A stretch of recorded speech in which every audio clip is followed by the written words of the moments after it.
സല്ലല്ലാഹു അലൈഹി വസല്ലമ തങ്ങൾ പറയുകയാണ്, മാതാവിനെ സ്നേഹത്തോടെ ആരെങ്കിലും ഒരു പ്രാവശ്യം നോക്കിയാൽ പരിപൂർണമായ ഹജ്ജും ഉംറയും സിയാറത്തും ജിഹാദും ചെയ്ത കൂലി അല്ലാഹു അവന് നൽകുമത്രേ.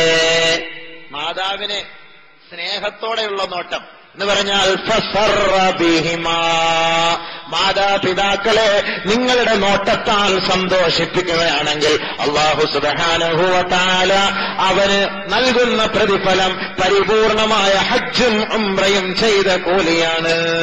അല്ലാഹു അക്ബർ. ചുമ്മാ നോക്കിയാൽ മതി. വാപ്പാ സോൻ തന്നെ, വാപ്പാ ഉമ്മ ഉമ്മച്ചി സോൻ തന്നെ, ഉമ്മച്ചി ഒരു സന്തോഷത്തിന്റെ ഒരു വാക്ക്. ആ മോനെ നീ എവിടെ ആയിരുന്നടാ ഇത്രയും നേരം, നിന്നോട് ഒരു സന്തോഷം.